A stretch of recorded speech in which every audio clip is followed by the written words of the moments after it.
चाटुकारों और नफरतियों और समाज दुश्मनों का 5 पेशियों में घर बिक जाएगा। नानी याद आ जाएगी सबको। रिपोर्ट्स, आर्टिकल्स सब झूठा साबित हुआ। दिल्ली हाई कोर्ट के फैसले के बाद सब धड़ाम से गिर गया। दोस्तों आदाब, मैं आपका मेज़बान अली आदिल खान। आप देख रहे हैं Times of Pedia channel. Justice delayed is justice denied. आपको याद होगा कोविड काल में तबलीगी जमात पर झूठ और नफरत फैलाने वाले एंकर्स, पत्रकार और एडिटर्स किस तरह की बातें कर रहे थे।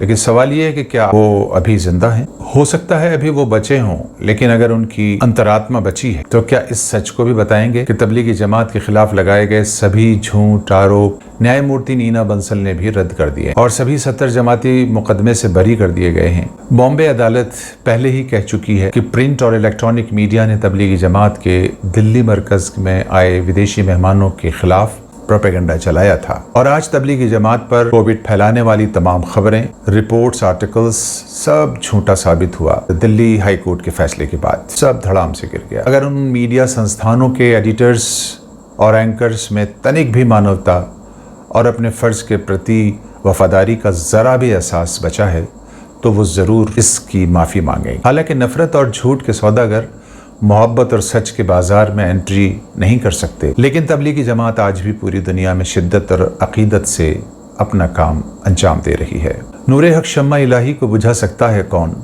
जिसका हामी हो खुदा उसको मिटा सकता है कौन। आपको बता दें कि तबलीगी जमात के खिलाफ FIR और PILs को कर्नाटक हाई कोर्ट, मद्रास, बॉम्बे और इलाहाबाद हाई कोर्ट ने 2020-21 में ही रद्द कर दिया था। अब दिल्ली हाई कोर्ट की न्यायमूर्ति नीना बंसल ने भी इसको क्वेश कर दिया। ये फैसला कानूनी तौर पर ही नहीं बल्कि नैतिक और सामाजिक तौर से काफी राहत भरा है देश के लिए। लेकिन दिल्ली हाई कोर्ट के फैसले की खबर का प्रकाशन जैसा होना चाहिए था, जिस तरह से ये खबरें छपनी और टीवी में आनी चाहिए थी, वैसा देखने को नहीं मिला।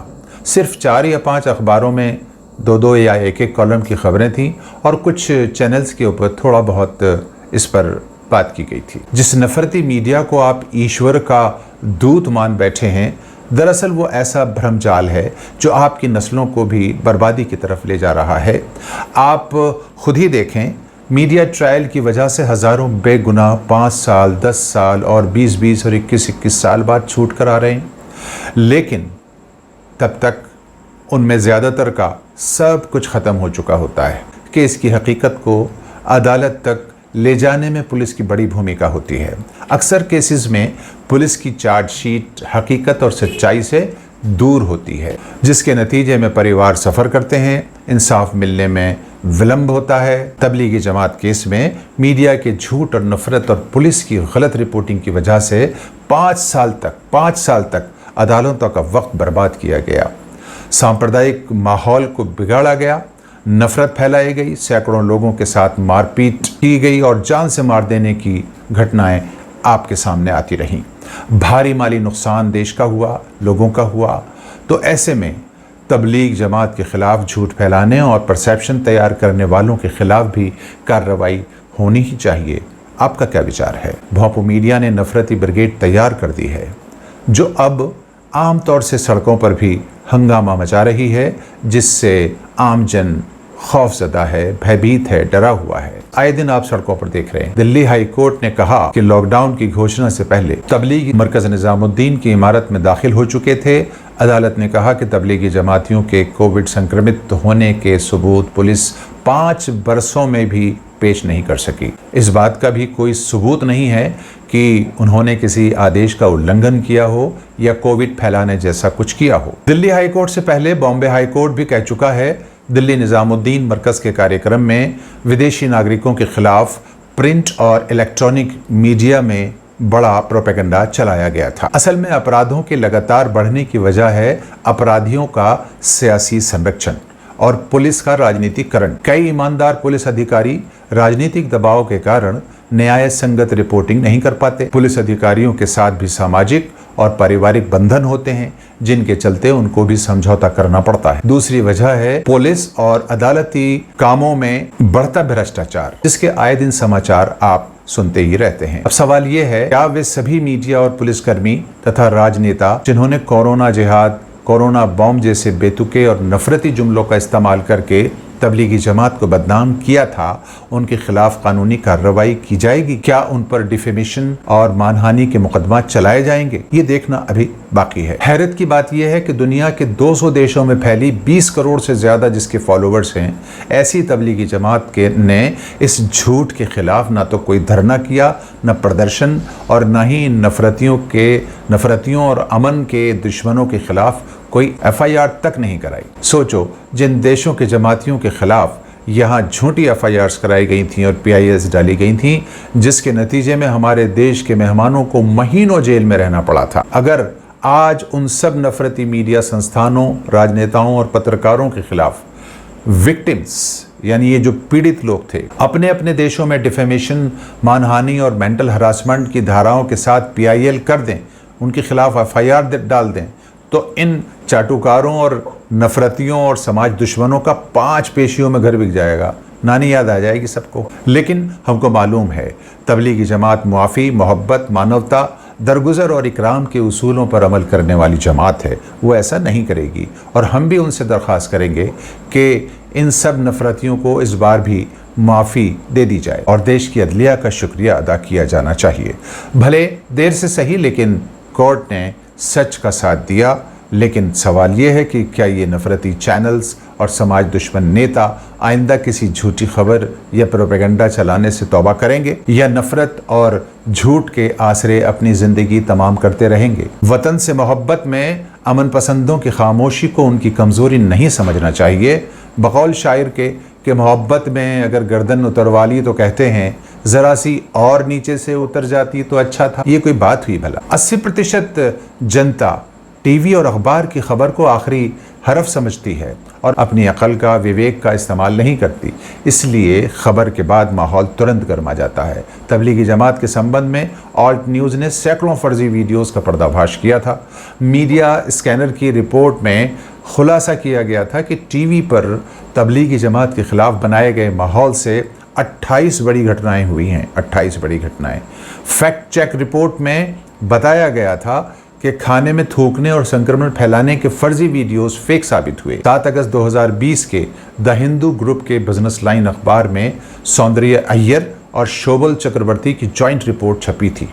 वो आपको ज़रूर देखनी चाहिए, जिसमें 20 मार्च से 27 अप्रैल के बीच यानी कुल 37 दिन में 271 मीडिया सोर्सेज को खंगाला गया था। उसमें पाया गया कि तबलीग जमात के खिलाफ नैरेटिव को लेकर 11,047 रिपोर्ट छपी हैं। 2 अप्रैल 2020 को यानी सिर्फ एक दिन में तबलीगी जमात के मामले को लेकर 1,451 आर्टिकल्स छापे गए। सोचो ज़रा, 1,451 आर्टिकल्स सिर्फ 5 हफ्ते में। अकेले टाइम्स ऑफ इंडिया अखबार में 1,863 स्टोरीज पब्लिश की गई, जिनको 3,19,874 मरतबा फेसबुक पर भी शेयर किया गया था। अब आप खुद अंदाज़ा कीजिए कि कितनी तेज़ी से ख़ास समुदाय के ख़िलाफ़ माहौल बनाया जा रहा था और बनाया जाता है। किस तरह देश की जनता के जहनों को पॉल्यूटेड किया जाता है। अब इसके बाद भी इल्ज़ाम इसी समुदाय को दिया जाता है कि तुम वफ़ादार नहीं, अपना वफ़ादारी का सबूत पेश करो, वग़ैरह वग़ैरह। हज़ारों कुर्बानियाँ देने के बाद इस कौम से आज भी वफ़ादारी के सबूत मांगे जाते हैं। कोरोना काल में मीडिया द्वारा इस तरह की हेडलाइंस चलाई जा रही थी। वो हेडलाइंस का हम आपके सामने एक नमूना पेश कर रहे हैं कि जमात की नापाक साजिश, देश अभी झेलेगा रंजिश, जमात की घटिया हरकतों की गवाहियाँ, कोरोना से जंग में जमात का आघात, तबलीग का कोरोना जाल, तबलीगी जमात का हेडक्वार्टर बना कोरोना का एपिसेंटर। वाह! तबलीगी जमात का देश से विश्वासघात, देश के 30% कोविड मामलों के पीछे तबलीगी टोला, कोरोना का खतरा बढ़ाने वाली जमात, तबलीगी जमात ने किया आघात, वगैरह वगैरह। देश की बड़ी अदालतों के फैसलों के परिप्रेक्ष्य में आज अगर इन हेडलाइंस को रखा जाए तो ये हेडिंग बनाने वाले, चलाने वाले, बोलने वाले सब जेल में जाएंगे। ये भारी कीमत अदा करनी पड़ेगी, क्योंकि इनके जरिए पूरे देश को भ्रमित किया गया, सरकारी संस्थाओं को भ्रमित किया गया, अदालतों को भ्रमित किया गया। मगर देश का मुसलमान नेशन फर्स्ट, देश की गरिमा और एकता, अखंडता को सामने रखते हुए पूरे सब्र से अभी काम ले रहा है। लेकिन सब्र की भी तो एक सीमा होती है, इसका हमें ख्याल रखना चाहिए। वो सब मेन स्ट्रीम मीडिया हाउसेस जिनको कोविड रोकथाम पर सरकार की तैयारियों पर सवाल और चर्चा करनी थी, वो तबलीग जमात नैरेटिव के कवच में सरकारी नाकामियों को छुपाने में लगी थी। दरबारी और चाटुकार मीडिया को अपने अपराध के प्रायश्चित में अब इस तरह की हेडलाइंस को चलाना चाहिए कि तबलीगी जमात पर लगे सभी आरोप निराधार, तबलीगी जमात के खिलाफ दिल्ली सरकार की नफरती चाल बेनकाब, तबलीगी जमात के खिलाफ चलाए गए नैरेटिव के लिए मीडिया मांगेगा माफ़ी और तबलीगी जमात मामले में पुलिस और मीडिया को अदालत की फटकार। कम से कम पूरा एक दिन के लिए ये हेडलाइंस चला दें तो हो सकता है कि मीडिया के गुनाह माफ़ हो जाए और टीआरपी भी दुगनी। जब सबके लब सिल जाएंगे, हाथों से कलम छिन जाएंगे, बातिल से लोहा लेने का ऐलान करेंगी जंजीरें। अंधों बहरों की नगरी में यूं कौन तवज्जो करता है, माहौल सुनेगा देखेगा जिस वक्त बजेंगी जंजीरें। जो जंजीरों से बाहर हैं आज़ाद उन्हें भी मत समझो, जब हाथ कटेंगे जालिम के उस वक्त कटेंगी जंजीरें। मेरा भारत जिंदाबाद। शुक्रिया।